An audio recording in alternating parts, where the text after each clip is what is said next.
got pneumonia, and I was critical. Well, they didn't expect me to live, and I remember parts of that, of being in the hospital and some of the treatments they give me, and then I remember coming home, and after I had to learn to walk again. I remember that.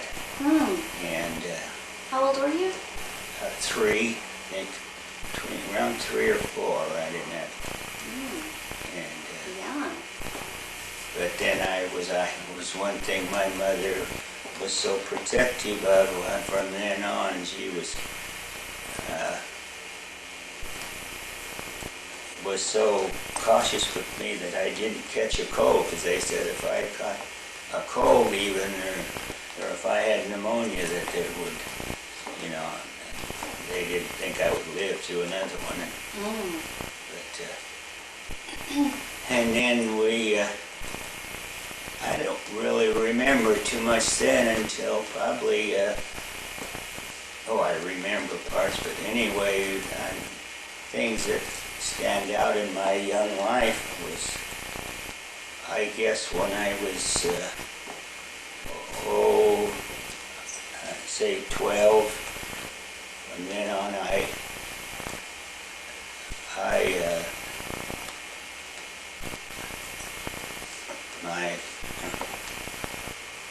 cousins had horses, and I would go to their place all the time, and they didn't live too far from us, and I would spend weekends with them, and I probably spent 3 summer vacations with them. And when I say vacation, I mean the whole, probably most of the time when you're out of school, so you're getting a couple of months or so. But we had the horses and unlimited area to ride, almost unlimited. And what did you enjoy about the horses? What did they?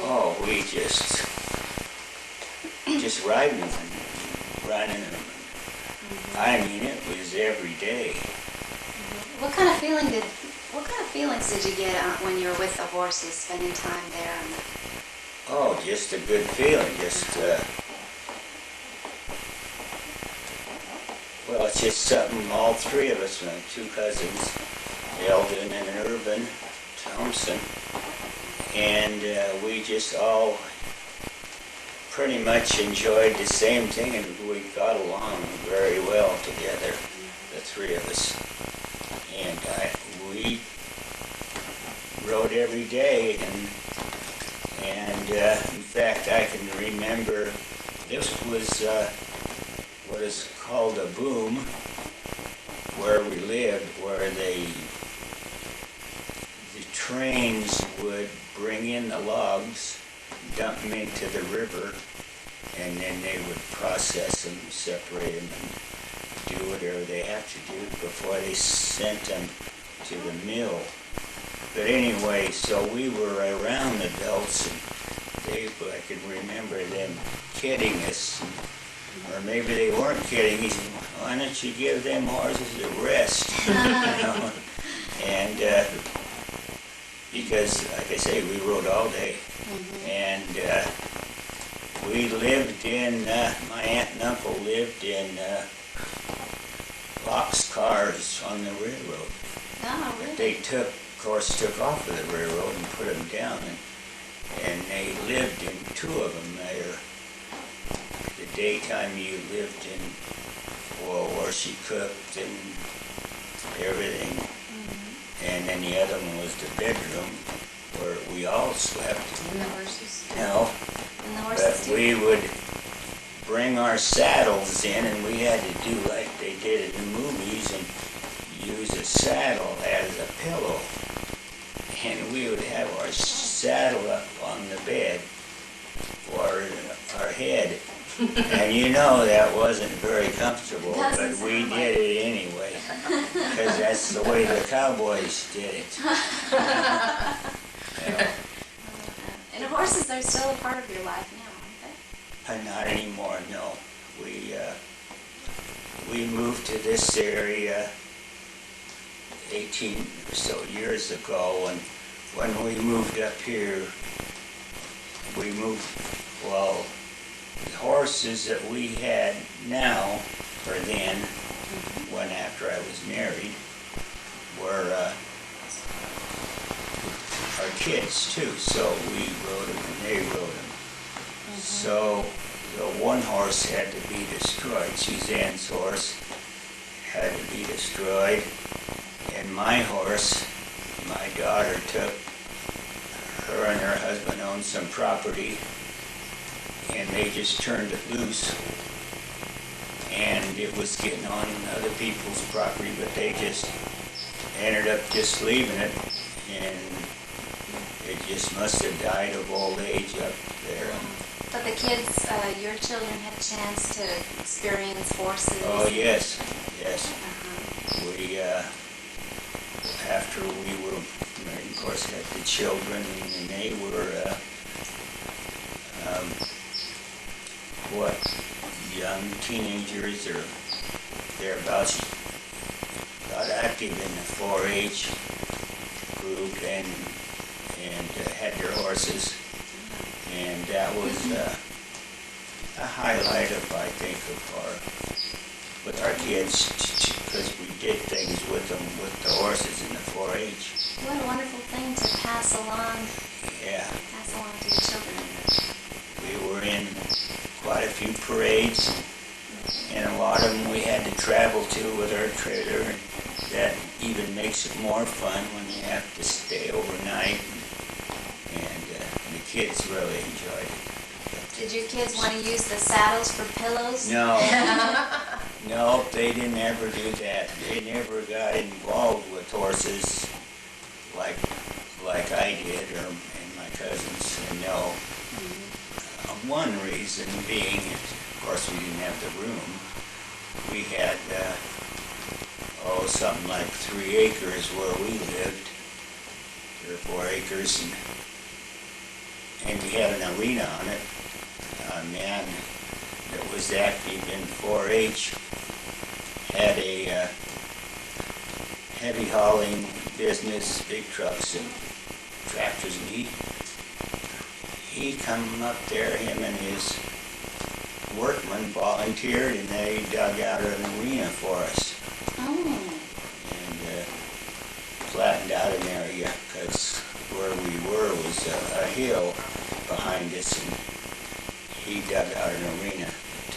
But, other than the 4-H work, the arena didn't get used a whole lot.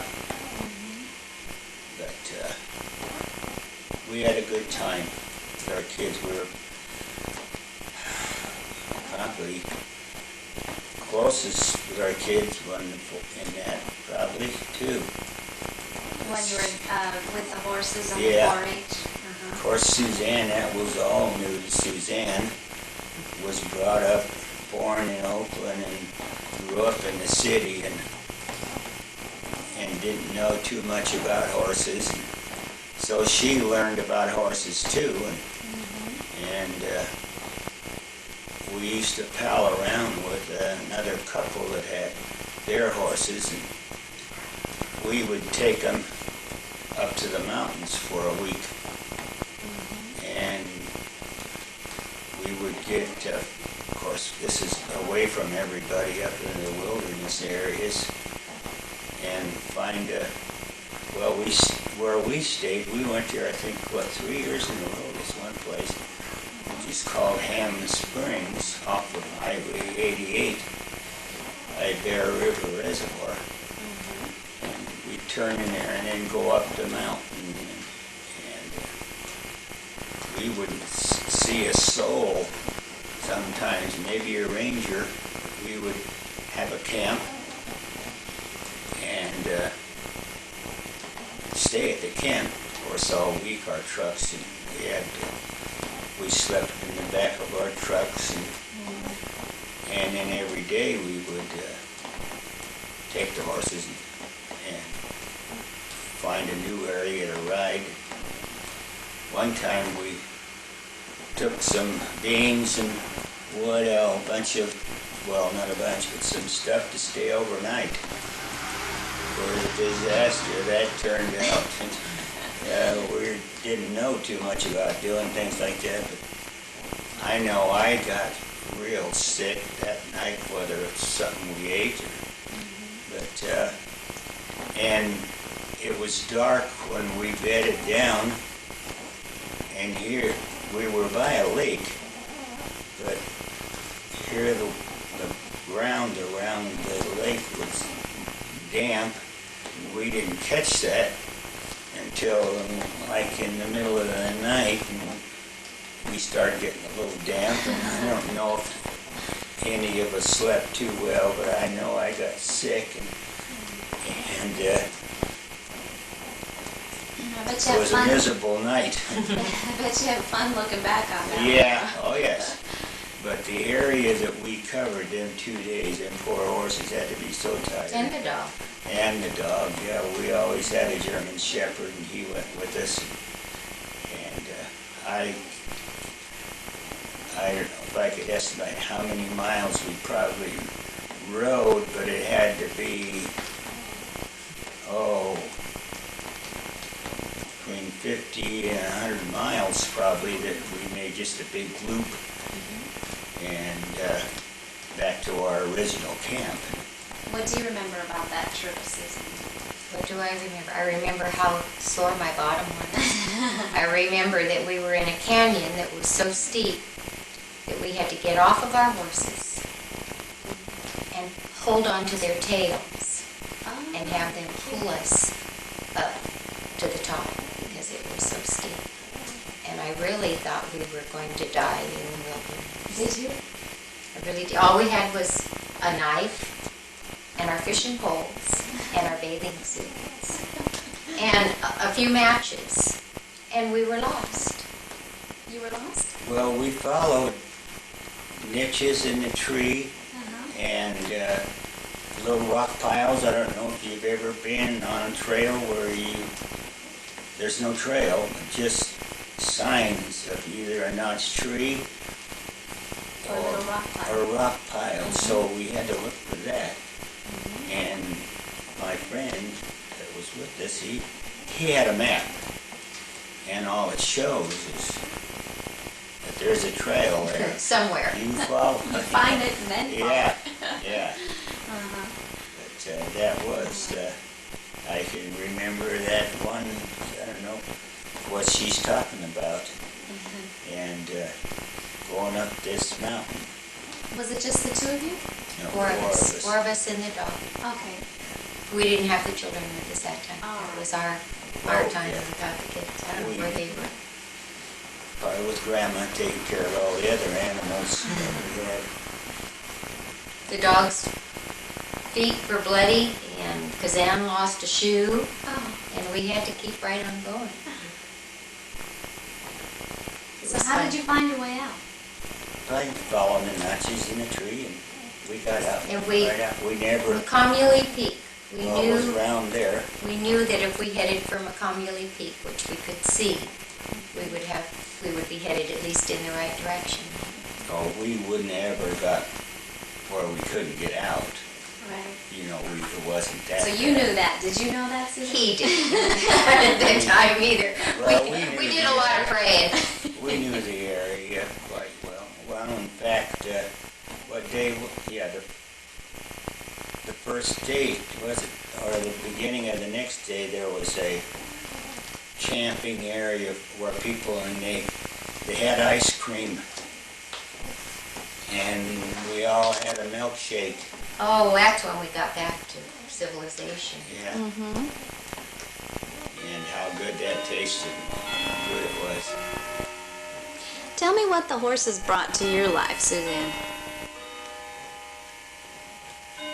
Riding and taking care of them and God.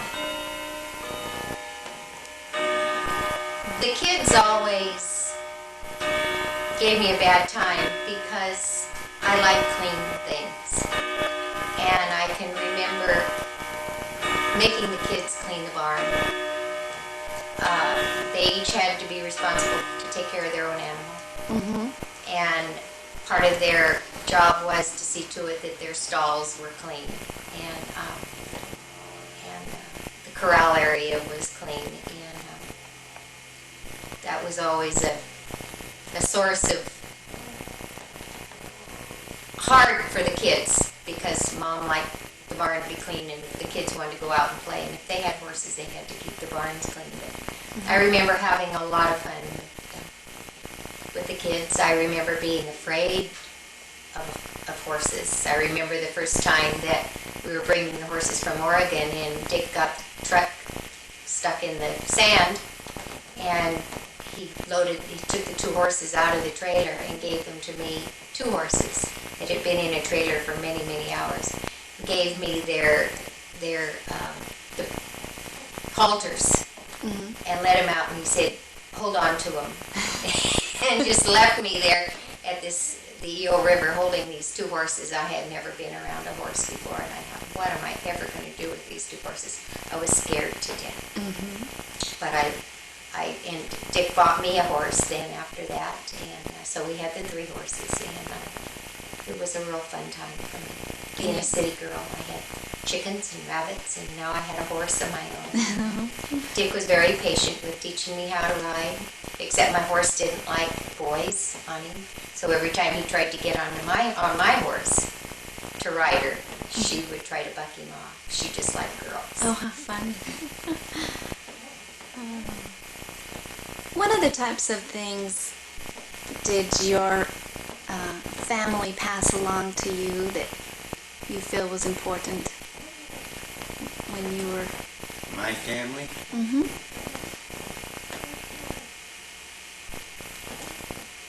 I have to say I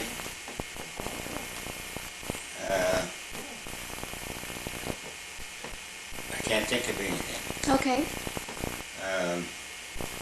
How about traditions? Were there any traditions in your family that you particularly remember as being a nice tradition, or brings a warm feeling to your heart?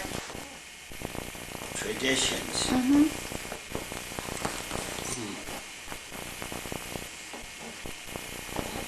Family reunion. Well, that was later. The family reunions are that I don't know that that'd be a tradition, though. Would you call that a tradition? When we started it, and Didn't the cooks always get together? well, the Cook family, yeah, but not. That wasn't the rest of the family, though. Well, Traditions probably didn't start until Dick and I were married, and he picked up many of the traditions from my side. Is it standby? It was more making a living. They both always worked, and of course, never had. Well, my mom was always a cook, and this same area where I rode horses with my cousin, my parents, and I have a sister that's 3 years older than me, and the 2 of us lived there before. Now this was when I was 6 years old or so. So we lived there first, but only down on the water in a houseboat. And my mother was a cook for the men that lived there in another boathouse, which was called a bunkhouse. And it was just men. There was probably half a dozen men that lived there. Well, my mother cooked for them. And but that's all. I don't remember how the maintenance on the bunkhouse was, who took care of it, but I know she cooked for him. So my mother was a cook all the time, and had a restaurant during World War II from that living on the boathouses. From there, we moved to a small town, which was only 5 or 6 miles from where we lived there. It was in a small town, and there was a shipyard there, and a Kaiser shipyard. But and my mother was, of course, the cook there in the restaurant. And my dad, though, always had another job. He held out there. But again, that was her livelihood of being a cook. And we never did do a lot together. Once in a while, we would go with some other parts of the family and go to the ocean and dig clams. And really, that's the only thing that I can remember where we did anything together as a family. I can remember having a good time on the beach, but other than that,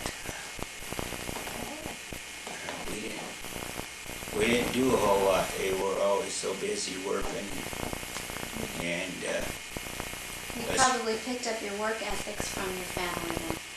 well, that's possible, because I enjoy working. What do you remember about the first time that you saw We Suzanne? were in class together. We both were in class. Taking lessons on dance skating. And we had to be paired up in partners. And so Rolly paired you up with me to be partners. And we've been together ever since. But there was some fun times there. We both enjoyed it, and just kept going to the classes, and eventually, then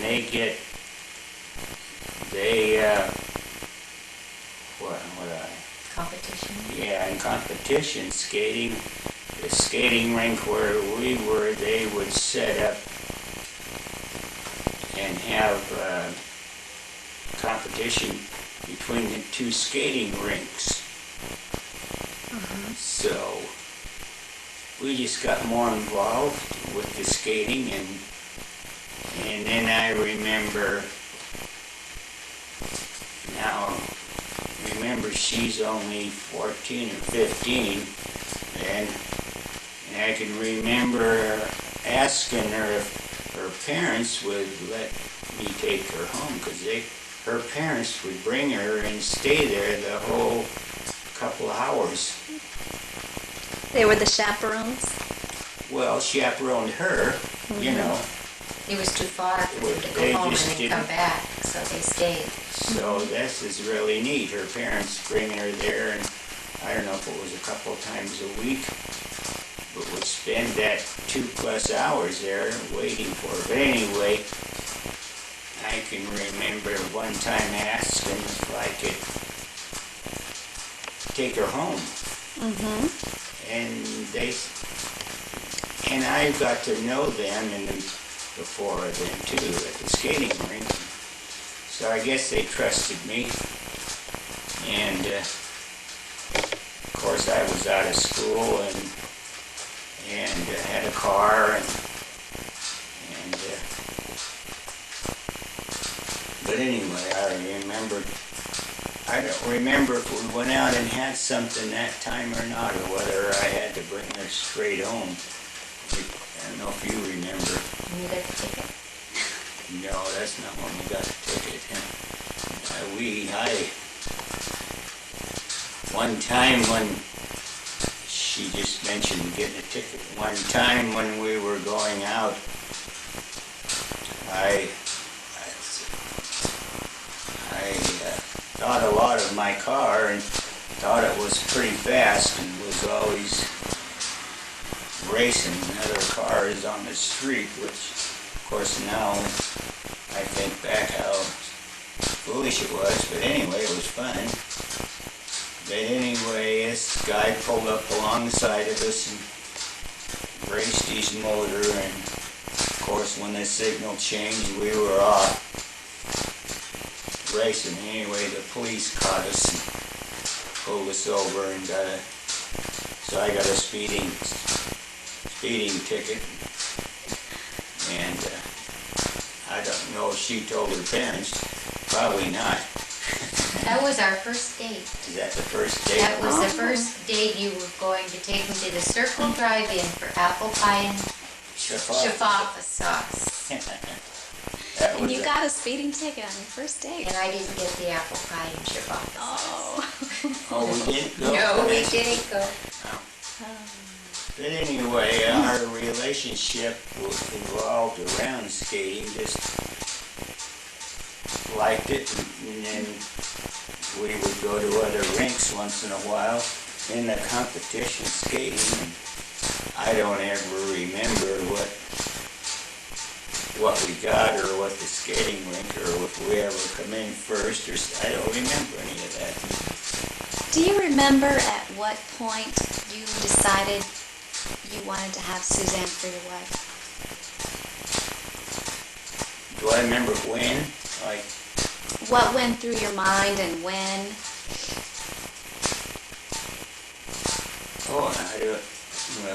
I just was attracted to her.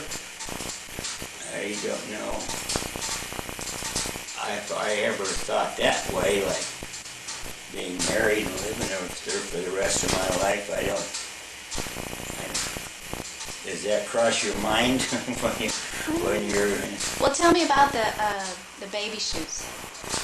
the baby shoes? Uh-huh. She'll have to tell you that. But I think back to our love for one another probably grew more when we became Christians, and even then, becoming a Christian, I can never remember that either. When somebody can ask you, when did you give your life to the Lord? I can't say. I don't have a date or anything. It happened. Mm-hmm. It was a process, maybe Yes. evolving. Yes. And I think I can say that that's a lot like our marriage. Not that I didn't love her when I married her. I don't mean that at all. But I mean it just got stronger after a few years. We had a tough time right at first.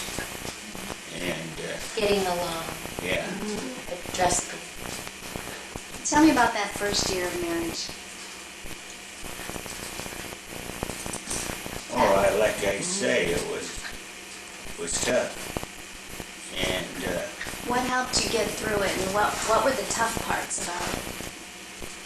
not getting along, because, I guess because of the two personalities that we got, they're so opposite. What's the opposite? What's your personality? What's Suzanne's? Oh, just easy. I can just let things. Suzanne's more aggressive, much more aggressive, which you need. If everybody was like me, nothing would get done. I mean, it would get done eventually, but You find you complement each other? do we complement each other, right? Do we work well together? Are we a team? Oh, yes, I think very much. Maybe not that first year, but I think a lot of that was not being mature, not ever talking marriage, not ever talking about love. What do three guys, well, when I say three, these two friends of mine,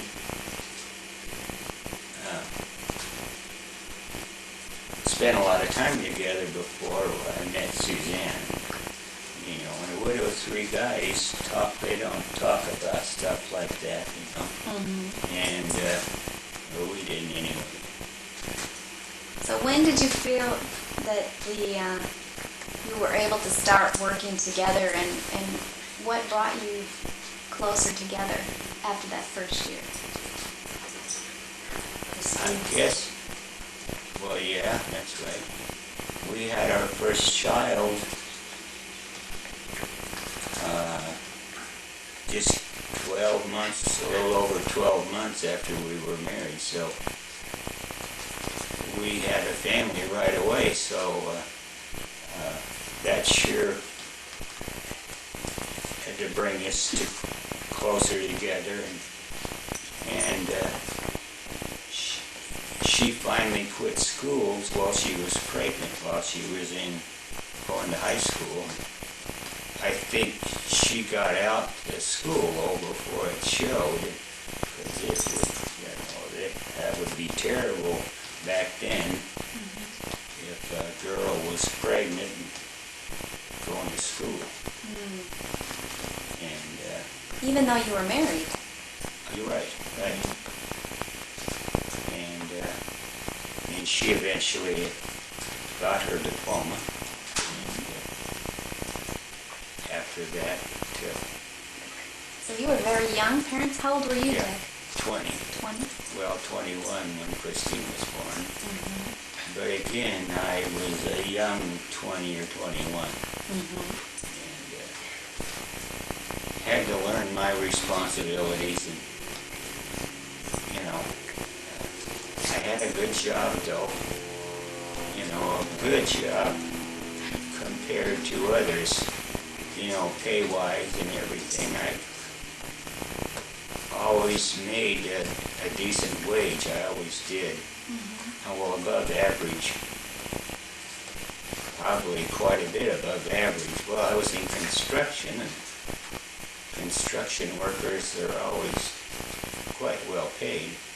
So I was fortunate, or we were, the responsibility of having a child, and that had to affect me. But again, it was just a process that happened, us becoming closer and closer, our marriage. What do you remember about Christine's birth?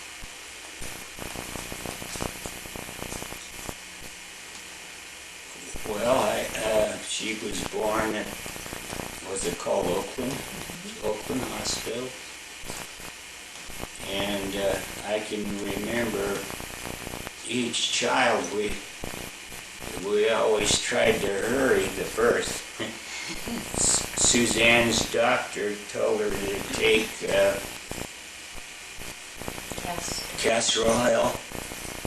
Take castor oil, he says, and go for a bumpy ride. Well, that's just because we wanted to have her on the weekend, so I didn't miss any work. And that's what happened.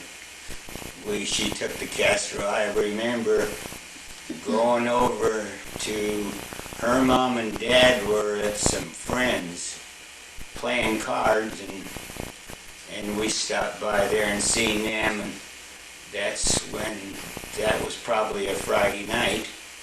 So she took her castor oil there, and we went for a bumpy ride. And it happened. She got her labor pains, and do you remember if it was a Saturday or Sunday that she was born? It was a Friday night. Oh, she was born Friday night? Well, Saturday morning. But anyway, I remember the doctor, while I was waiting for Suzanne, either the nurse or a doctor come in and told me that you might as well go home because it's going to be a while. Go home and get a little sleep, and you can come back in the morning. Well, I just got home and the phone rang, and turned right around and went back to the hospital, and she had Christine. You didn't go in and watch like they do now and Right, stuff, so. right. And how did you feel to be a father for the first time? Oh, it was exciting for me. But again, if I had to do over, and I know it would be different, how I wasn't, I don't know the words,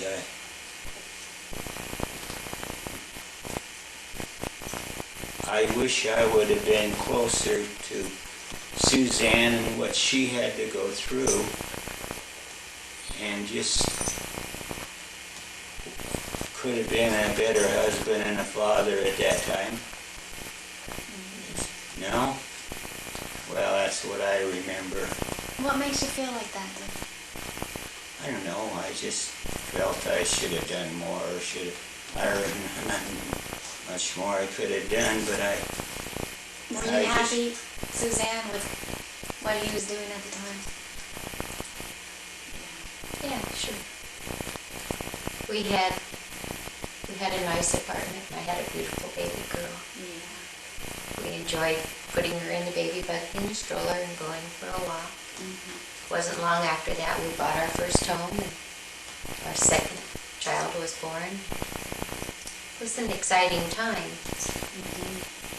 But I have to agree with Dick that when we first got married, we liked each other a lot, but the deep kind of love didn't start until later. I think the Lord has really blessed us, and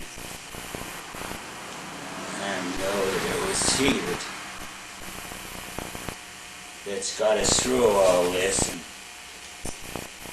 because again, I think like the first couple, 3 years, maybe even 5, were difficult for us both, even with having the children. And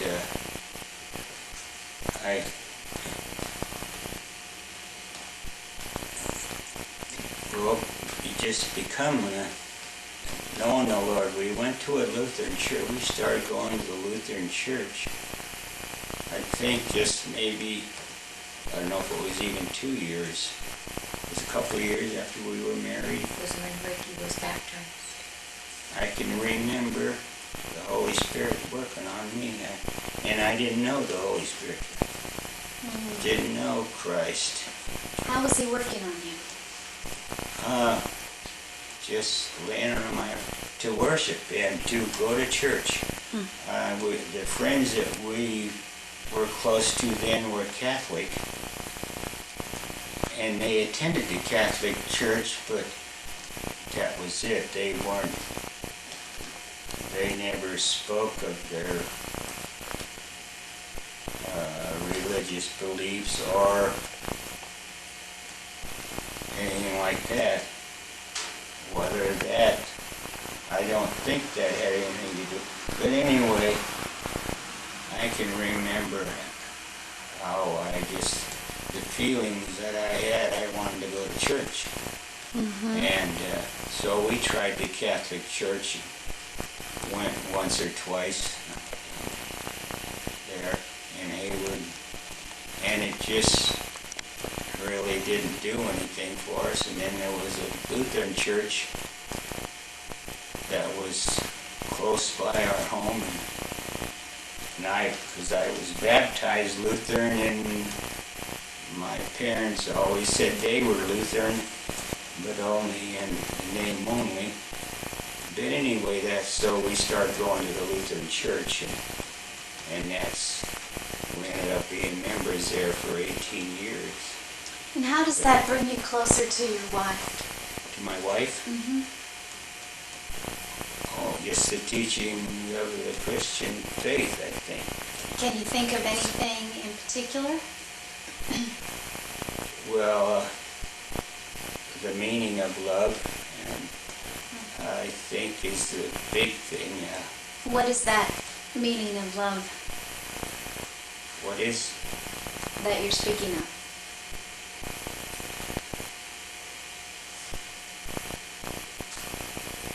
Is it I don't know.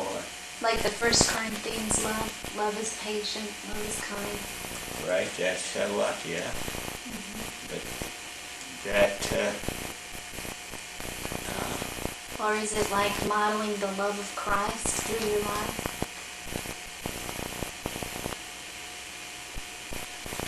I think like in Corinthians, that covers it all pretty much. But, So you I might don't know, it's say, just,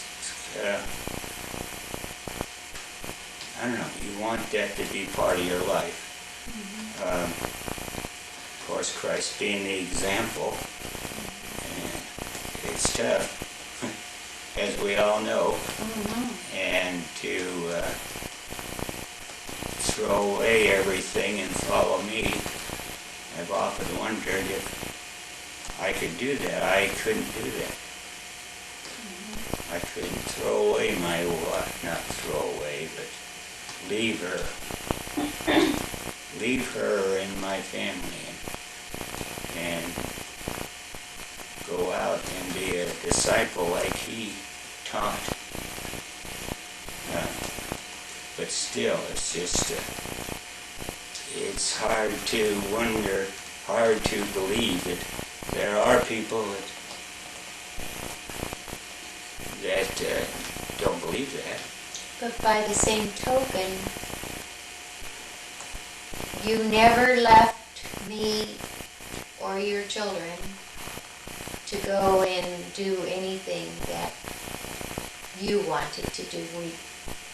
Your family were always first in your life.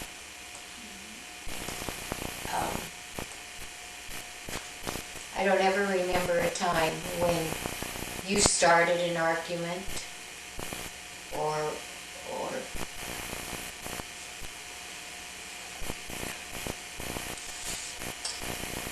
I don't know, we were just always first in your life. Me and your kids, and I think the Lord blessed you and me because of that. And that's when our love really began to grow. And our desire to serve the Lord and to put Him first in our family was what bonded us and kept us together through the hard times. would you say that's true? Yeah. Christianity's really influenced our life. And our Christian friends that we had. And I have to think especially when we moved up here, that's of course only 18 or 19 years ago. That much of our marriage where we both grown in the Lord, just here how much more too. How did you learn to be a father and a husband? Just, I don't think I had much choice, really, you know. Trial and error, huh? That's right. Like I told you before, I never knew how to be a father or a husband. And never, when we first got married or when we decided to get married, I never thought of that. Now, my duties and all, I knew I had to work and we had bills to pay. And Was your faith a part of your growth in being a husband and a father? oh, sure, sure. Yeah, that had a lot to do with it.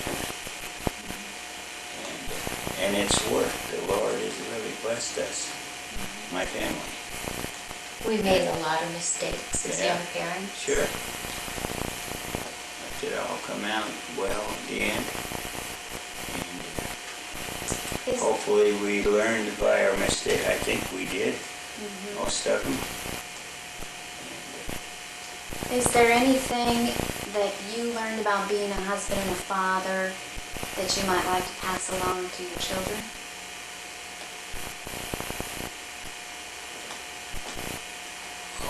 I'm sure there is, sure. But We'll come back to our that children, if you want. our children are getting at the age now. Well, could have been years ago.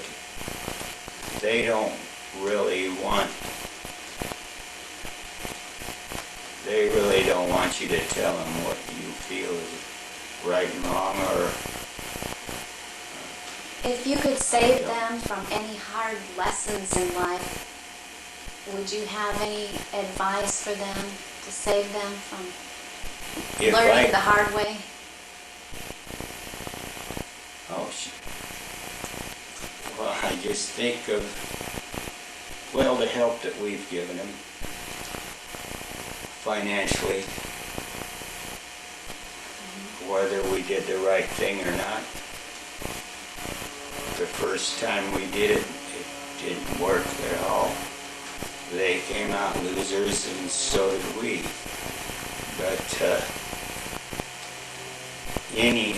I have to think of advice where we want to talk to them so bad, and I do anyway, but it wouldn't do any good. We're not going to change their lifestyle. Only by our example. And that's the best advice. Tell me about your second birth, Rick. What do you remember about that?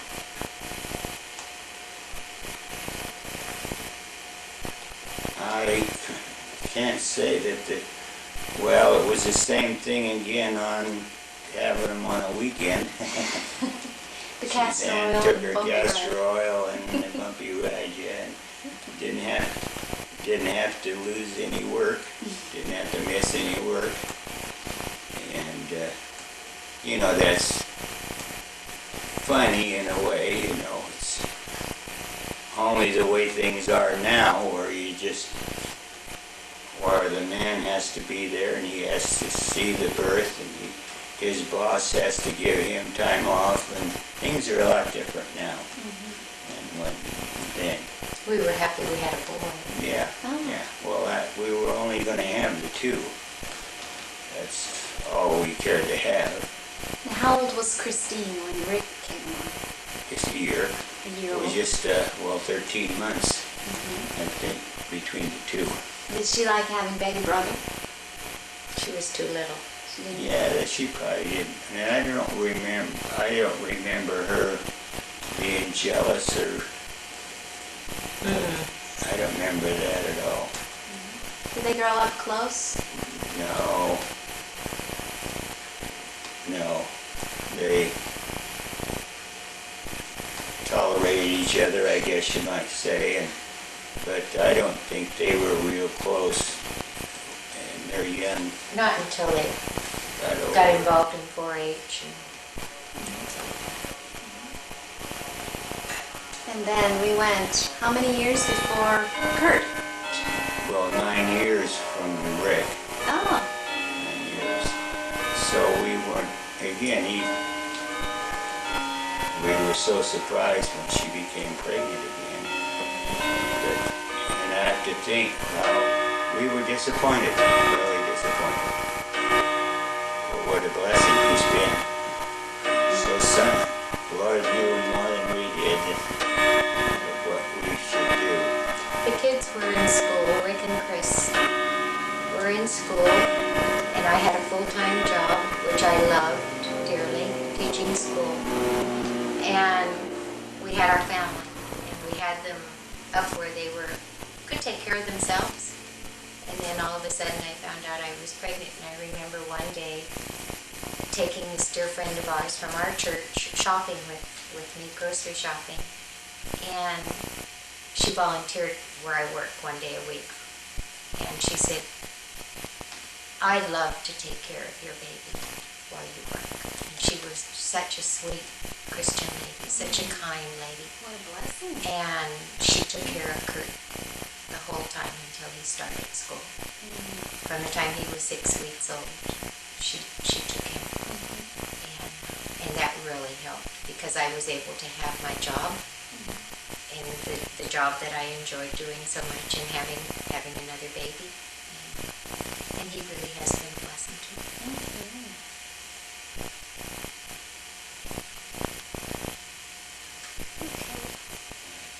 Yeah, thank you, Penny. I remember the first time we brought Rick home from the hospital. What do you remember? I remember they have a name for it now, and I don't know what it's called, some kind of a depression, postmortem depression or something. Postpartum. Yeah, and I remember coming home to this, we had a large house, and Christine was just 13 months old, so she was still a baby, and having this baby, and I remember sitting on the Chesterfield and just crying. Oh. Just crying. What am I going to do? How am I ever going to take care of these two babies and be a wife and a mother? But it wasn't very long after that that all left. He was a real blessing to us. So it is true that a mother often feels overwhelmed. So much so. Very much so. Don't remember a heck of a lot about children growing up, their young years before school. So long ago. I remember we never did do anything without him. It was a long time before I guess we asked your mom and dad to come and babysit our animals and our children. Whatever we did with our kids. And this one year, though, we went to Hawaii, Suzanne and I, and Grandma and Grandpa took care of the kids, and they were, well, that was old. Our two oldest were around teenagers then. But I still remember that, and I'm glad that we did, that we took them wherever we went, out to dinner there were times when we went to dinner with other friends that they didn't go, but that's all. How did you feel when you had to leave them at home? Oh, it was a good feeling. I think it would be, I don't remember. That didn't bother me. See, one time we went away, Christine got the chicken pox. Oh. Grandma had to take care of her while she had the chicken pox while we were gone. So you did everything together, pretty much. Yeah. A lot of camping. We camped a lot. That's about all we did. We would go up to Oregon and see Dick's family. Tell me about your family. Why don't they come down to California? Well, one thing, they don't like California, and most of the family up there we go and see once in a while, and we used to have family reunions once a year, but have never been real close to them. I mean, we've never got into argument, nothing like that. I mean, we just never became too close with them. And again, they're such Oregonites, that's the right word, love their state and everything about it. It's hard to get them away from it. And again, we weren't that close, so. And most of them up there, we would go see only because we were there. We have 2 or 3 families that we're close to that we go, and one family in particular, my cousin, her husband, we stay with them all the time. Grandpa Thompson rocking Christine in the rocking chair. That's a special time. Yeah. She remembers it too. Or you might be talking about a different time. No, same time. You want to talk about that time? Go ahead. You remember? Well, Going to Grandma and Grandpa Thompson's every year? I again, we enjoyed going and seeing my family. And another reason, which I don't know is maybe not fair, but anyway, that's all we could afford to do, pretty much, is go and visit relatives. And of course my grandma and grandpa were both alive then, and we were close to them, but and stayed with them too, along with my cousin. You know, my grandma always had a feather cot, feather bed. You ever slept on one? Where a mattress is all feathers? Yes, love those. Oh yeah, everybody did in our family. Everybody wanted that bed when she died, and but I think it ended up. Pillows. Yeah, she tore it apart. Oh, Made pillows. But anyway, we used to go there and sleep upstairs. But this one time she's thinking, and it wasn't just one time, but Grandpa, her great-grandpa, liked to hold her and rock her in his chair. He had one chair that he sat in all the time. gravy. Where did that come from? Well, my grandmother always fixed it for us, so that's where it came from for me. Now, I'm sure it's something that her parents did for her too, you know, where she learned to fix it, but biscuits and gravy was always such a treat for us. Of course, she didn't have it every day, but she always had a full, I can remember her breakfasts. You always had cold cereal with whatever else you had, whether it be waffles, hotcakes, or scrambled eggs. You always had cold cereal first. Always big breakfast. Is that where you got the idea to make a big breakfast for Susie? Well, that's always what I've liked, as a big breakfast. I've changed quite a bit since I've been sick, but I think I could just about go all day now without eating if it wouldn't hurt you. Well, tell me how you got started cooking breakfast every morning. Well, as I shared with you before, it was either cook your own or you probably wouldn't eat. Only because, well, you can imagine, Suzanne's 15 years old. And again, learning to live with one another, and she's going to school. And of course it takes a woman a little longer to get ready for the day than it does for a man. And it just something that I did before I was married, and just continued doing it and always enjoyed it, and have done it up until just since I got sick now. And I don't know if she's used to it yet or not. Well, if I had my way, you wouldn't have any breakfast because I don't like fixing breakfast. Yeah. Now, about the biscuits and gravy, is there a secret to biscuits and gravy, or Yeah, there is. Well, anything there isn't to me, only because I just put in a little bit of this and a little bit of that, and stir it and roll it or whatever, and there it is. one doesn't have a recipe for this? No.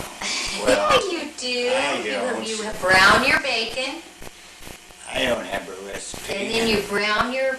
Yeah. You don't use flour. What do I you use use? Bisquick in my gravy. I don't use the other flour. I use Bisquick. Now, whether that... And you difference brown in- that. Yeah. Brown that, let it get brown. And again then, I did measure that a little bit. I would measure the Bisquick, because that depends on how much gravy you're going to have. So I would measure that a little bit. And what about the pickled pig's feet? Oh, yeah. Well, I like pickles, pig's feet, but I only get them once a year, and that's at the Christmas Eve gathering of our people, our family. And whoever has it always gets a jar of pickles, pig's feet for me. And that's the only time I eat it. I would eat it more often, probably maybe a little bit, but we don't buy it, so it's always a treat to have it on How do you Christmas feel Eve. about pickled pig's feet, Suzanne? I feel about pickled pig's feet the way Dick feels about me eating oysters.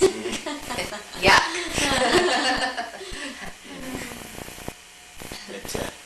And of course it's the salt that you like, I guess. Yeah. Like it's something salty. That's about the only weird thing that he eats.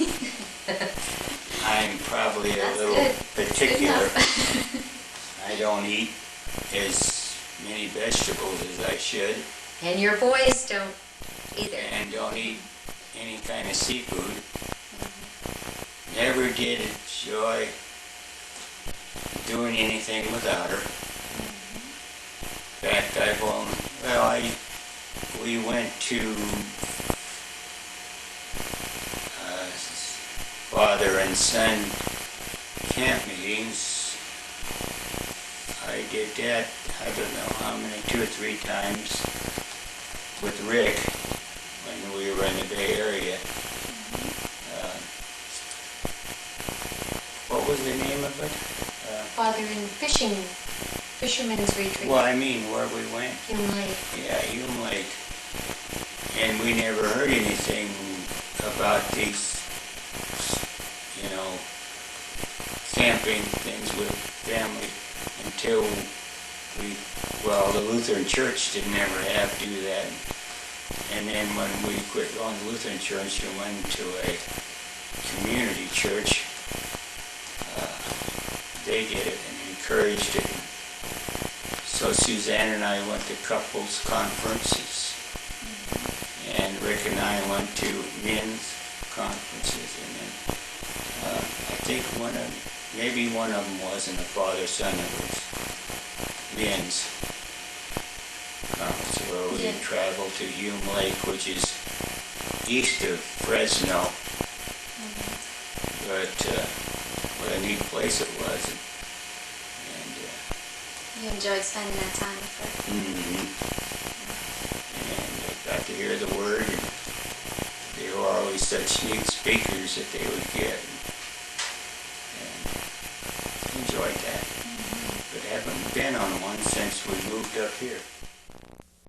Well, my wife is very talented in decorating our home, and you can see by the tree we have, she's having a problem with that now, get it on. All our windowsills and our scenes, she made all of these here. Ooh.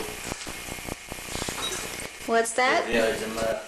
Suzanne made all these here. The village is always attractive. Oh. A friend of ours made the manger scene in back of you. But she just really enjoys fixing everything up for the holidays, and it's always very pretty. Yeah. And all the angels. Yeah, she's an angel. She's my angel, and she likes angels. Ah, I like that. And here's the manger. Yeah, we had a friend of ours that made that for us, and he made a limited edition of them. I don't know which one we are, but anyway, he did a nice job on it. Well, we have a lot of birdhouses outside there that I've made, and how I got started on birdhouses is Suzanne had to decorate for a mother-daughter banquet at our church, and she wanted to use birdhouses. So I used scrap wood and from where we lived here, the tract, and made about, I think, 30 or so for her. And then I made a few out of old barn boards, and I enjoyed doing that. And Was that relaxing time for you? yeah, well, I was a little stronger too, and to do it, I haven't been able to do it for the last few weeks or months now. But anyway, we have them spotted around out there. Yeah, I like houses. I like that red one in the corner there. Yeah, that's a barn. That's a barn? Yeah, it's supposed to be. And Here's one. I make them and she decorates them. We were at Fort Bragg in Cape Mendocino, and they were tearing down an old fence around this old hotel. And looked like they were throwing away the wood, and I asked him if I could have some. So he gave me some of it, and that's part of the old wood. And that's nicer. I enjoy doing that. Well, we got in there from carved in a foreign country, Indonesia, and we bought them there. Bible students make those and sell them for their tuition for school. Oh, how wonderful. Yeah, they're real nice.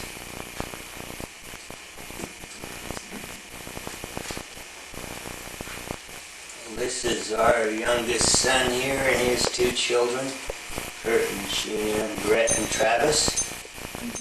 And this is their wedding here, wedding day. All the families in there. And this is Suzanne's mother and father, Otto and Pat. And this is our oldest boy when he got married. He was in the service for 4 years. Has his uniform on there. And this is Suzanne and I a few years ago. And then this is our family now. There's only one missing there. Well, no, he's there. Oh yeah, one grandson missing there, but that's our family now. A whole big bunch of you there, huh? Yeah, that's him. Okay. Who's the gentleman to the left there? This is my father, who passed away about, 4 years, Suzanne? 4 years ago, maybe. And my mother, his wife, here, Mary and Siebert. She's beautiful. And this is an aunt of Suzanne's, Otto's sister, who lived here until she died. Nice lady. And then our daughter, and Suzanne in some old clothes that they had, and got dressed up and had their picture. There's my grandmother and my great-grandmother's wedding dresses. Oh, how fun that would have been. And then this is our daughter again, and her daughter and son here. She was killed just not a year ago in a traffic accident. Terrible loss. Young life. This is her again. Here, Danielle is her name.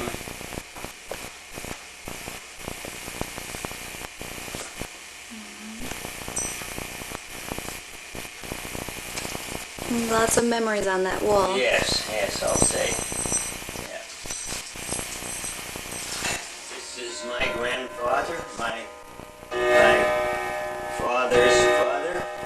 His name was Hans, and I was named after him. You were named after Hans? Pardon me? You were named after Hans? Yes, I was the first grandson. I decided I have a cousin too, but I was born before him, so I got the grandfather's name. And this is just, you can't see it, probably more family. And this is my sister and myself. Look like I was about 5 or so there. This is my mother and father, Mary and Siebert, and my mother's parents, Clark and Geneva Thompson, Aunt Jenny, and then this is my mother's sisters and brothers and her mother and father here, and the 4 of them. And this is Suzanne's parents. Looks like it's about when they were married that many years ago, and then Suzanne and I on our wedding day, which was just last Thursday. We celebrated our 45th anniversary. And these are Suzanne's grandfather. He was an old sea captain, had his own ship, sail ship, and you might not be able to see him, but this is an uncle and an aunt and uncle here. Which one? This is an uncle. This is Suzanne's uncle here. Mm-hmm. And then this is an aunt and uncle here of hers. And I have to say, I don't know who this is here. This is Suzanne's mother's parents, and I think this is Suzanne's mother and Suzanne's aunt there. Here. Oh, could you tell me that one again? This is Suzanne's parents, her mother's mother and father. Okay. Here. Mm-hmm. And then the 2 daughters. This is her mother here and her aunt here. How about the grandfather clock? I made that. It was a kit, and I put it all together and finished it, and that's. How old is that, Suzanne? Well, it has a plaque inside. You made it for me for our 25th wedding anniversary. 25th, 20 years ago. I can't read it. It says, given to each other with love on our 25th anniversary, December 5th, 1977. So that's 20 years old, huh? Mm.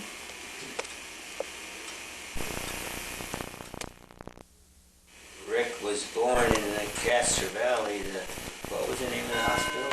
The Eden Hospital. And his grandfather was a custodian there. So I think he got to see Ricky right away.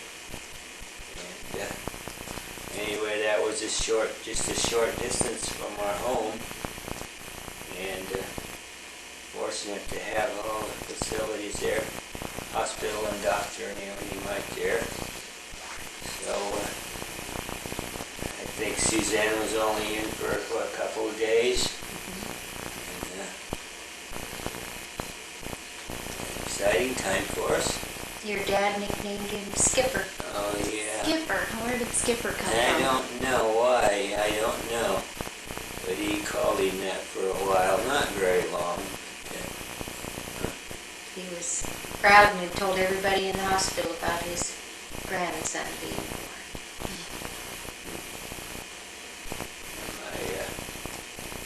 My dad lived, of course, close by us too, fairly close. So that was nice to have all the family right there. Her mom and dad always lived close by, my parents, and so that was nice. My sister and brother-in-law lived right there close too.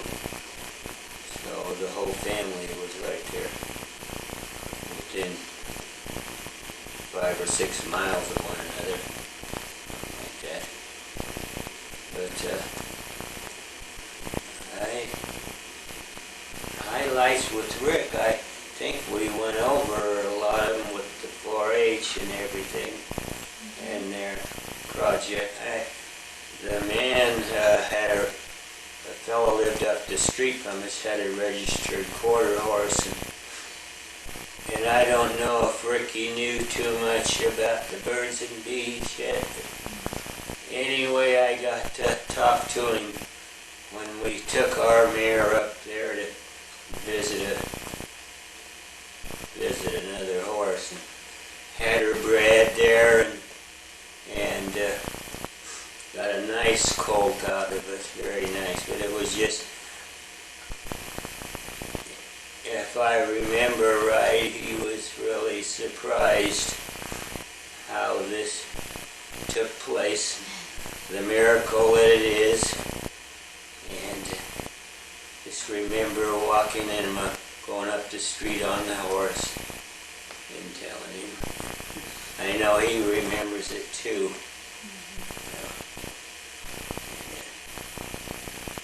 Because I just had never got to talk to him like that, and it turned out good. The man had a fellow lived up the street from us, had a registered quarter horse, and I don't know if Ricky knew too much about the birds and bees yet. Anyway, I got to talk to him when we took our mare up there to visit another horse, and had her bred there, and got a nice colt out of it, very nice. But it was just, if I remember right, he was really surprised how this took place, the miracle that it is. And just remember walking in, going up the street on the horse and telling him. I know he remembers it too.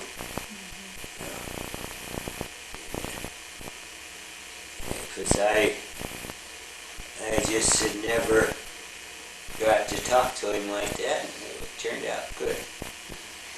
Yeah, he's a nice man. He has a soft heart. Yeah. And, easy going, pretty much easy going. Like I am. I don't know why, I sure think it's important now, and body contacts with your kids, and there, I don't think there was a whole lot of that when they were growing up, and that's of course my fault. But of course I know that he knew we loved him. Just the way we lived and everything. How much do you love your kids now? You know, I hope I don't break down, but when I got sick,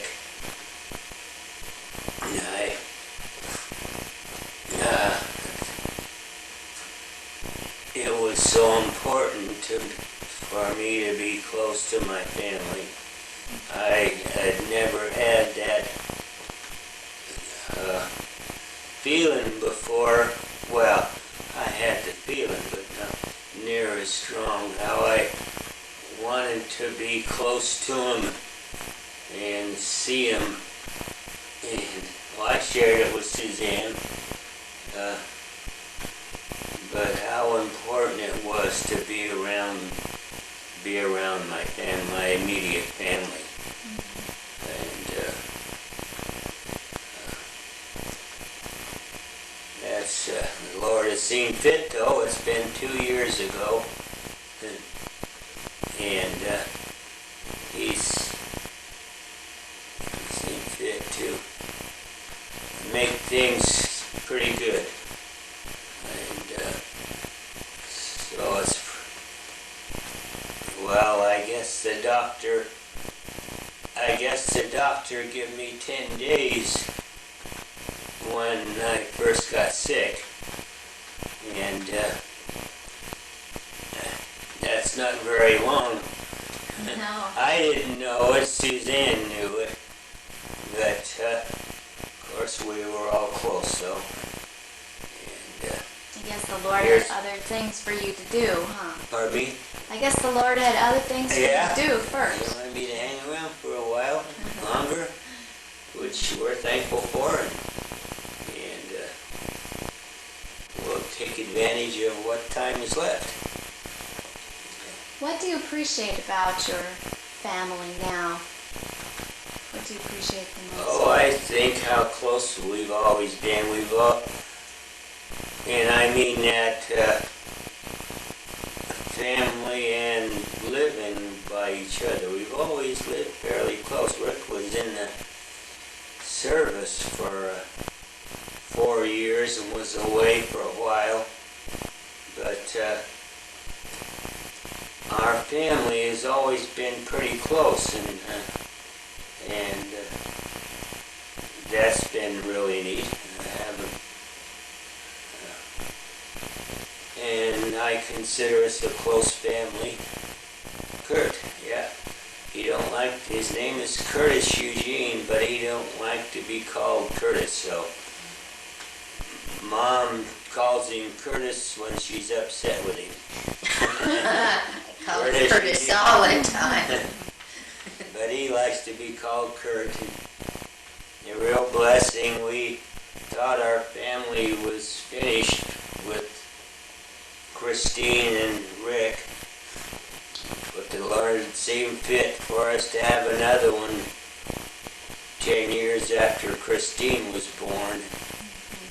And I have to say we were a little bit disappointed, Suzanne getting pregnant again, but what a blessing it's been, and know that the Lord's doing, and have never been sorry, never. He's a great young man and has a nice family.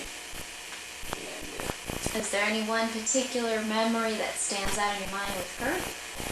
oh, His music. hmm? His music. Oh yeah, he's been talent. He's got a talent with music. That's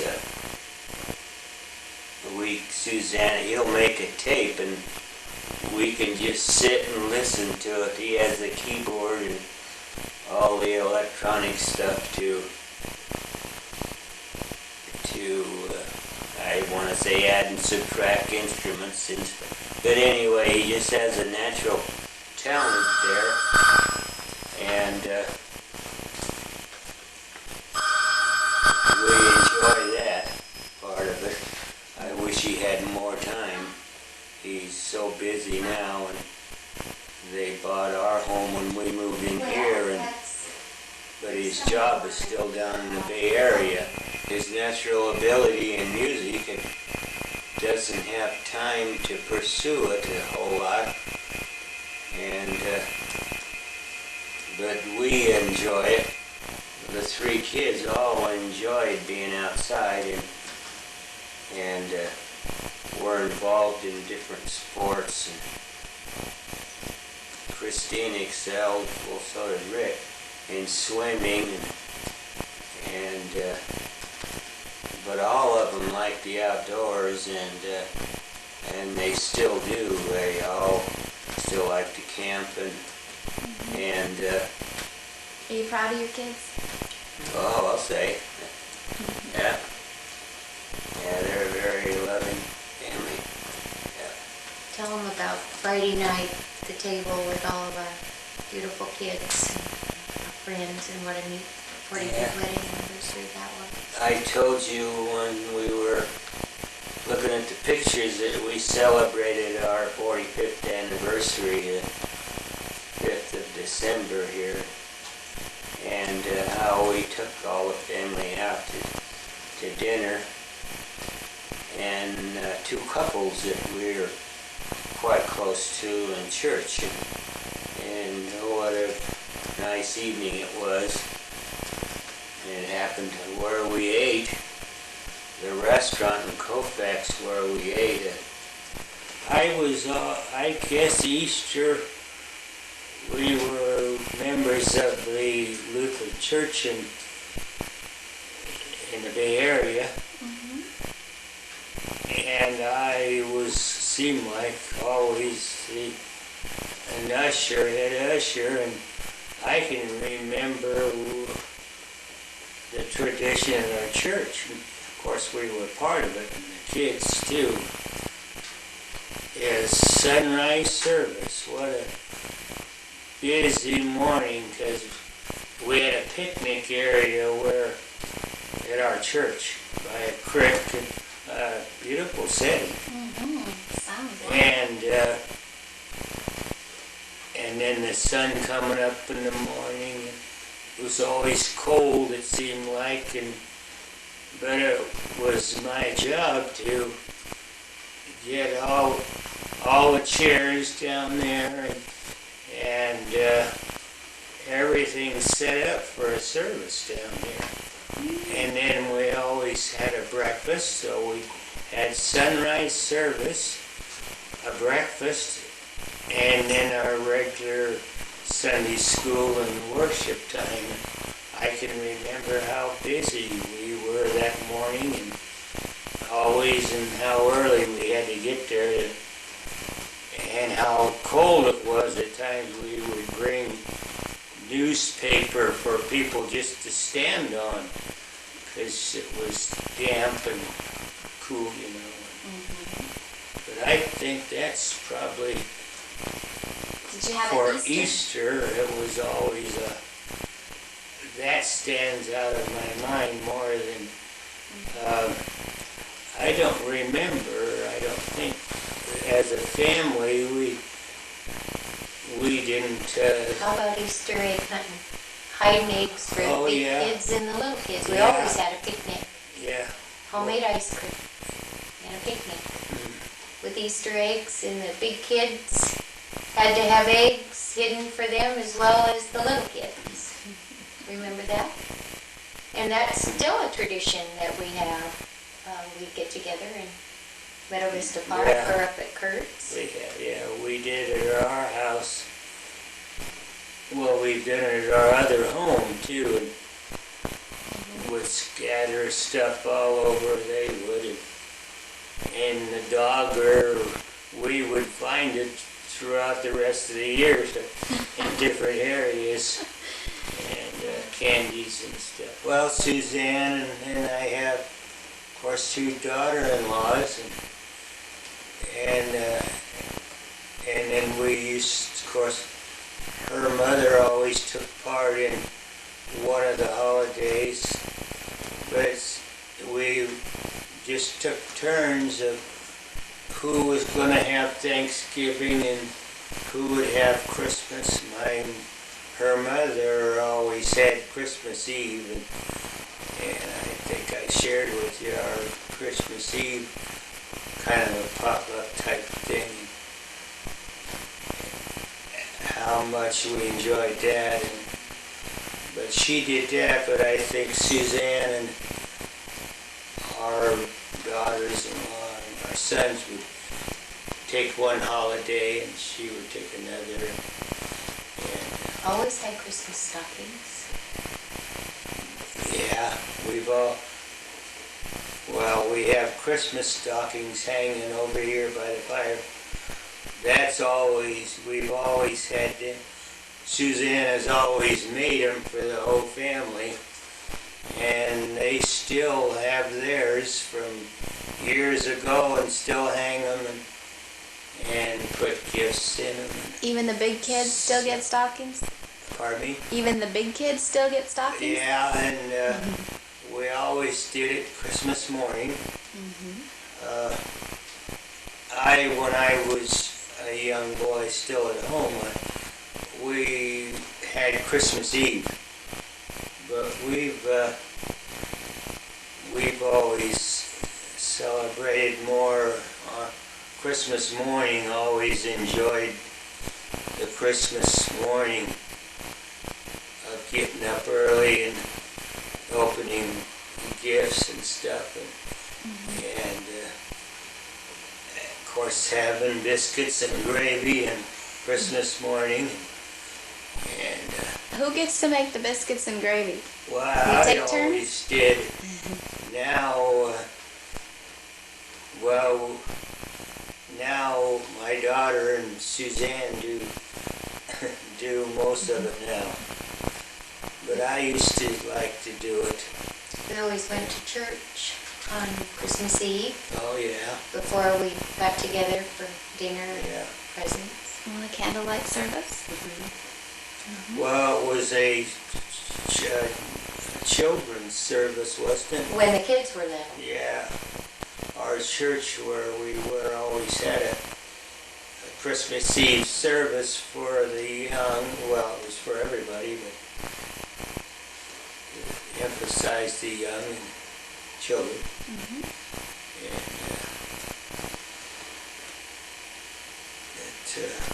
And And you have a big, let's see, you have a big potluck on Christmas Eve? well, it was, not so much. No, I don't know if I probably was a mistake, not a potluck. Her mother did, right, she did most of it, didn't she? When the kids were little, my mom always had Christmas Eve. Christmas Eve. And there were certain things that we always had, like cracked crab and Dick's Pickled pig's feet. pickled pig's feet, and lots of dips and finger foods, things like that. And then when Mama passed away, our daughter-in-law Dawn, because she had the 3 boys, and they had always looked forward to it when they were little, she kind of took it over, and she likes to do the little putsy stuff. So Dawn has always had the Christmas Eve. It's something she just kind of inherited, and she likes doing it. And she continues the cracked crab. She and continues pickles. all the things that my mom did for them, and she's added some special things that her own. Chicken wings, marinated chicken wings, things like that. So it still continues today, and hopefully she'll have Christmas Eve again this year. We haven't talked about it yet, but we're hoping.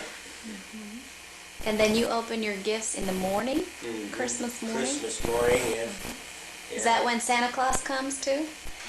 Oh, Does Santa yeah, Claus come? of course, sometime during the night he was here. Yeah, yeah. But yeah, we always opened them on Christmas morning. That was always a fun time for us, the family. Sometime, well, it was just our family, just our 3 children and Suzanne and I don't remember. Once in a while, other family come over in the morning. Or did your mom and dad come once in a while? Christmas morning. But most of the time it was just our family, immediate family on Christmas morning. Because it's, well, it was always pretty early in the morning. And it was a nice fun time. Tell me about Santa Claus and how you handled that with your children. Did you tell them right away, or how did you tell them about Santa? Of course, Santa Claus was mentioned, but I can still remember Suzanne telling Rick. Do you remember? Still remember that there wasn't a Santa Claus. How'd she take it? He just could hardly believe that. So Santa Claus was mentioned though in the gifts and coming, Christmas Eve. And what is the true meaning of Christmas for you and your family? the true meaning? Oh, well, we have, 3 or 4 miracles there. course, the birth of Christ, and his life and his death and resurrection. We've always emphasized, and that's been the true meaning of Christmas. And well, our family's always been taught it, and we're proud of it. Oh, good. How about New Year's? How about what? New Year's. How do you celebrate New Year's? Oh, New Year's. Oh, well, I think a lot of the times we sleep through it. I mean, it's something that we've, especially, maybe when we were younger, we got together with friends, but that was before we were Christians. And but I don't think we've ever done a New Year's. Has never been a real highlight except the day off. Can you? No, just the parties we used to have with Elmer and Yeah. Lord. But the last few years, it's, we don't do too much. Football. Well, you watch football for New Year's Day, but I you have can to tell remember them you that. always brought me a Valentine box of candy, and you always had a small one for the kids. Do you remember that? You always gave me a nice box of candy, and you always brought home a small box of candy for the kids on Valentine's. I was in construction all the time, and my whole life, a working life. You have the little trucks come up that have food and drink on them, and I would just buy them a candy bar or something, and put it in my lunch, and bring them home something once in a while. And How did they react to that? Did they love that? it was always fun for them to open my lunchbox to see if Dad brought anything home. But because you can't do it all the time or it isn't a treat. That kind of leads me to one other, it has nothing to do with this, is that all right? Yes. Something I just thought, we go camping every year. We would go camping, and I would, or after the kids were married, Rick and I would, our son, would take the family up to the campground, and we would spend the weekend, and we would come home and work that week, and then go back the following weekend and pick them up. Well, I always stopped on the way back up to. I stopped at Kentucky Fried Chicken and get a chocolate cream pie. Now that's when they sold pies. And I would always bring up a pie when I went back up after him.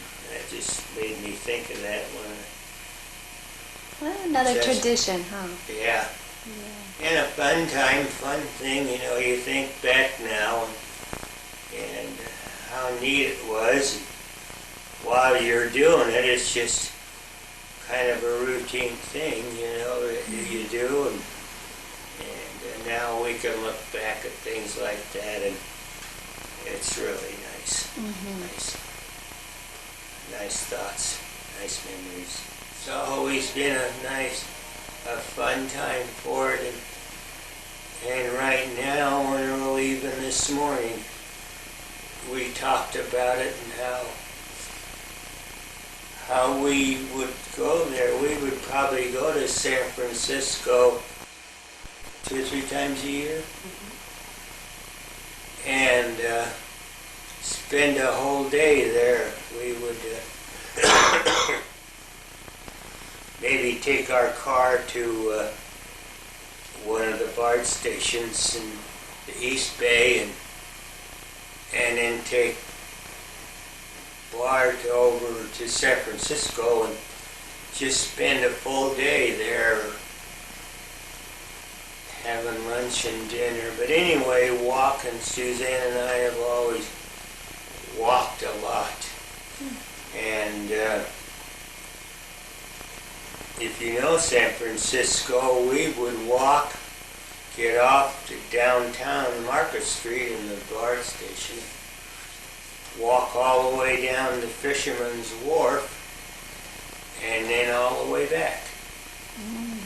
And and in between that, we would walk the hills of San Francisco and look at the old Victorian homes. And I mean, this isn't just once. We did it quite often. Just really enjoyed that. And how much that's probably one of the things I miss the most right now is not being able to walk. Because we've always walked so much, and whatever we do, whether it be our camping or whatever, but that was always such a treat. And doing that, I never got tired of doing it. Want so bad to do it now, and it's kind of, in fact, we were talking this morning about how we could do it. We would take the wheelchair, and of course she's got to push me, but try to figure out a route where we could go where there isn't too many hills and for Suzanne to push. And That sounds so, wonderful. anyway, we hope to do that before Christmas this year, and I pretty hope soon so. here. And as beautiful as the weather is right now, You're wishing It's you were a- there right now, aren't you? Maybe tomorrow. Maybe we can go looks tomorrow. like a good week to do it this week because it's so beautiful out. You know, as worldly as San Francisco is, it's still a unique city. And there's so much doing different things. Some we don't, of course, you don't approve of, but it's just a neat place to go. Beautiful city. Of course, I haven't seen too many cities in the United States. It's got to be one of the prettiest. Remember when the children were young and they were involved in Walther League? What we would do at Christmas time on the cable cars with kids? What was that? Go ahead. No, well, okay. Yeah. When the kids were little, they were involved in the youth. And one of the highlights of Christmas was to take the kids on the cable cars through San Francisco, and each night a different church group would carol on the cable cars to Ghirardelli Square, and then we would get off and have hot chocolate, and then get back on the cable cars, and then Christmas carol back to Market Street. That sounds wonderful. And we did that when Rick and Christine were little, and that was so much fun. Oh, that was really a neat time. I forgot all about that. Kids had a wonderful time. Do you remember that now, Dick? What do you remember the most about that? Oh, just the kids being with the kids and them singing. And I don't know, there's just that holiday, Christmas, there's so many things that traditions maybe you don't do it every year, but there are things that you do quite often. And just like this now, of course, you're getting older now and we don't do it. But you think back of that time now and what a joyous time that was.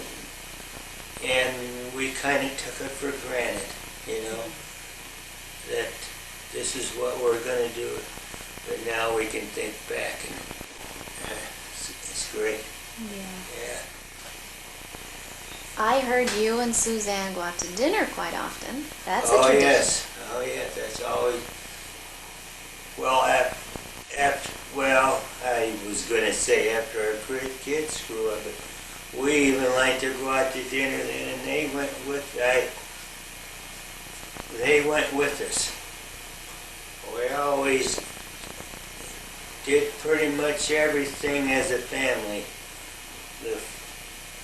Either the four of us before Kurt was born, or after. But we always went out to. They usually went with us. Kate, we did go out to dinner with friends. We had a group of us, 8 or 9, that got together quite often. Down the Bay Area. This was our pastor and his wife and their son, who was a doctor, a medical doctor. And her mom and dad, another couple that we were close with, Elmer and Francis, and then Suzanne's aunt. And these were all people, except for the doctor, that were all quite a bit older than us. We fit in, I don't know, we were just a group that liked to do things together. But anyway, we used to get together as a group and go out to dinner quite often. And then, of course, Suzanne and I, that's a real tradition. Friday comes, it's not Friday unless we go out to dinner. And that started when we first got married, and I would go grocery shopping on Friday after school. So by the time I got home, it was too late to cook dinner, right? Oh, yeah. So we would go out to dinner on Friday night. Kind of like a date night. Yeah. And as the kids, Of course, these Came were along. all family-style restaurants. You know, and Danny not, well, a restaurant. Something we could afford. and so we would take the kids and we would go out to supper on Friday night. And now you still go on? Oh, yes. We Oh, still yes. do it. Of course, the older you get, it might not just be Friday night now. Could be during the week sometime too, but we just have always enjoyed that, going out for dinner someplace. And it's kind of a joke when we go out to dinner, because if we make a reservation, we don't ever make the reservation under the name of Bertilson, because it's too long. What do you Too hard to spell. So we always go with the reservation name of Ross. And the kids kind of know that. We went out to dinner for our anniversary last Saturday night, and the reservation, of course, was made under the name of Ross. But we've just always done that, and so when the kids are meeting us somewhere, they just automatically know to ask for the Ross party. Oh, that's another tradition. Another tradition. I don't know whether any of the kids have used that, or a name of their own, but we're the Ross family when we go out to dinner. When you want to get real good service, you say you're Dr. Ross. Doctor. Oh, yes. We've tried that a couple of times. It doesn't work. Not for us, anyway. I've got, you know what you do? You tell them you're with a review paper and you're writing up their restaurant. That works. I don't think that would work too good at the Red Wagon. That's true. But we always, when we played cards with our friends on the weekends, we always took the kids. And they were always so good. Even when they were tiny, tiny babies. We would lay them down on the bed and they would go right to sleep. And we always took them everywhere we went. We never had a babysitter for our kids. Grandma and Grandpa on occasion would watch them. But they always went wherever we went. Why did you make that decision? How did you come to make that decision to take your kids with you everywhere? We were too poor to hire a babysitter. For Yeah, one well, thing. that would be one thing, paying a babysitter, but I don't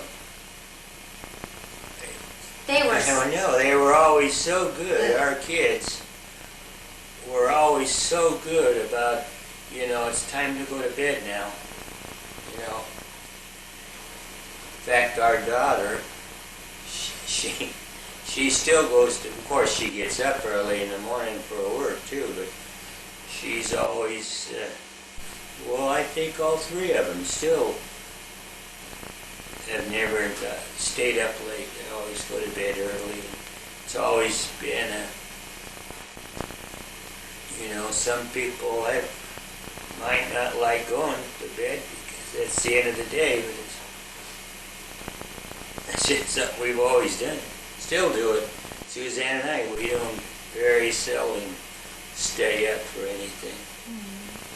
I think not using going to bed as a punishment helps.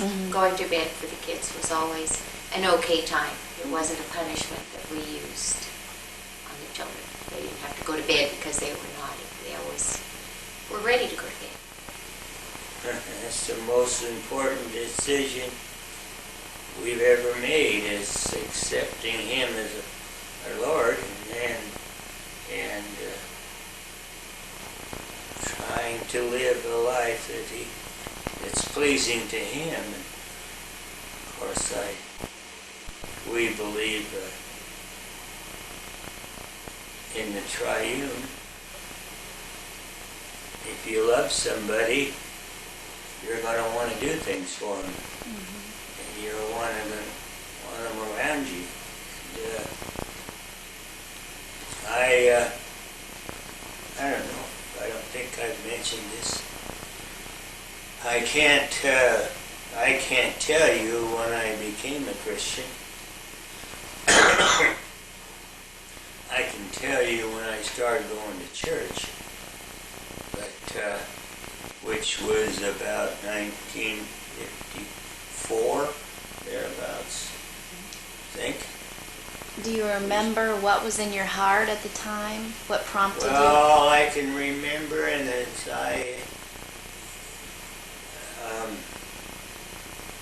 I've shared this with Suzanne, but I can remember when we didn't go to church, and how I remember working days when I worked, and how the feeling inside of me wanting to go to church. Now, of course, I know it was the Holy Spirit. I didn't know then, but I know it was always something that I thought about and wanting to do. I think I shared this, didn't I? Just And touched our on it. friends were Catholic, and we tried the Catholic Church a couple of services, a couple times. It wasn't satisfying, and then started going to the Lutheran Church. And can't say, though, that I was a Christian then. Willard and Joan came over right after the baby Yeah. Rick was born. A couple from that church, the Lutheran Church. Go ahead. And they encouraged us to get Ricky baptized and to attend their church, and we started, and they continued to be our friends and were an encouragement to us the early years of going to church, and got us involved in Sunday school, and different things within the church, and I really think it was Willard and Joan that were instrumental in getting us going on a regular basis and encouraging us to give our hearts to the Lord. I agree with Dick. I don't know at what point we made him first in our lives. It was a gradual. It was a process. And I think when the kids began to go to school and we started trying to figure out what we could do for our children and that they needed a Christian education, that we put them in Christian school. All three of the kids went to Christian schools. And it was at that time that we really felt that the Lord needed to be an important part of our lives. I know that Lutheran church, it had other effects on our life. It had a Sunday school for the mentally retarded. And Suzanne got involved in that in Bible class, and affected her next 20 some odd years. She worked with the mentally retarded for that next 22 or 20. I mean, and how that affected her through that.